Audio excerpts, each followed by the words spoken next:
आज का सब्जेक्ट है वाइब्रेशन। वाइब्रेशन कैसे बनते हैं, नेगेटिव या पॉजिटिव।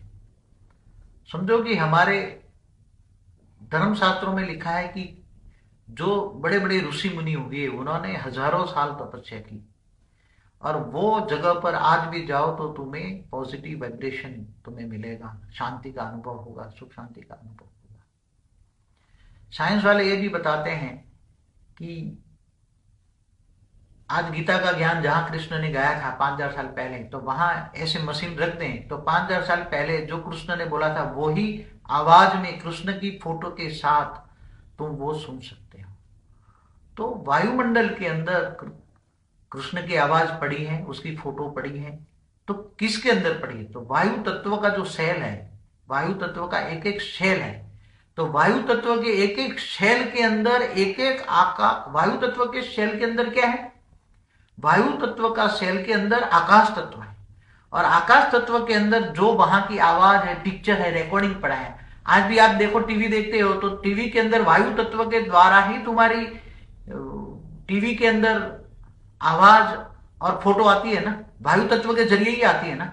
तो वायु तत्व के अंदर, वायु तत्व के अंदर भी एक आकाश तत्व की रिकॉर्डिंग पड़ी है। आकाश तत्व में ही रिकॉर्डिंग होती है।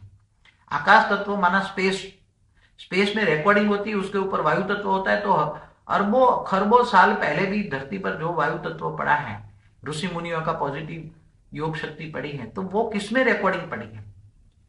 वो पॉजिटिव वायु तत्व के अंदर, आकाश तत्व के अंदर रिकॉर्डिंग पड़ी है, इसलिए धरती के नजदीक वो रह जाते हैं, वो वायु तत्व के सेल, और उसके अंदर पॉजिटिव रिकॉर्डिंग पड़ा है। इसलिए कोई भी लाखों साल के बाद भी तुम वहां जाओ तो तुम्हें सुख शांति का अनुभव होता है। और ऐसा मशीन निकालो तो उसके अंदर लाखों साल की भी आवाज रिकॉर्डिंग किसने की, कैसे की, उसकी फोटो के साथ तुम्हें इमेज हो सकती है। वही प्रूफ देगा कि कृष्ण वही है या प्रूफ देगा देवी कि देवता कृष्ण हूँ। है, देवी देवता हुए महाभारत हैं, हुआ है, रामायण हुआ है। महाभारत हुआ है, रामायण हुआ। राम को हुए 8,69,000 हुआ, त्रेता के अंत में हुआ। राम ने भी 12,000 साल राज किया था।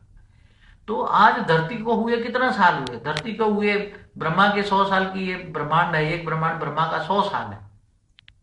तो ब्रह्मा का एक दिन बराबर धरती पर 1,000 चतुर्युग होते हैं। तो ब्रह्मा का दूसरा पराग चल रहा है, दूसरा का पराग का मनवंतर का 8वां दिन, मनुष्य का 8वां चल रहा है। तो कितनी धरती को हुए? करोड़ों, मतलब 1-2 अरब साल तो हुए ही हैं कम से कम।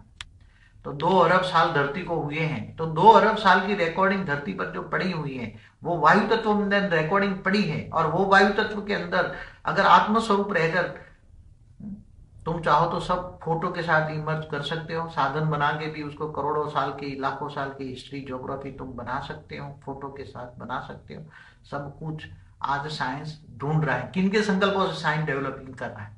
आज से पहले 100 साल पहले कुछ भी नहीं था। आज इतनी साइंस डेवलप क्यों कर रहा है? और साइंस बहुत डेवलप करना है, बहुत आगे जाना है। साइंस को अभी तो कुछ भी नहीं है, बहुत आगे प्रूफ देना है। दुनिया वालों को प्रूफ देना है कि ये दुनिया कुछ भी नहीं है, धरती तो 100 की नोक बराबर है, दुनिया बहुत बड़ी है, अरबों खरबों सूर्य, महासूर्य। तो ये सब समझने की कोशिश करो। वायु तत्व के अंदर, एक सेल के अंदर कितनी शक्ति है। वायु तत्व का एक हाइड्रोजन ले लो, हाइड्रोजन से हीलियम में परिवर्तन होता है तो सूर्य की अग्नि पैदा होती है।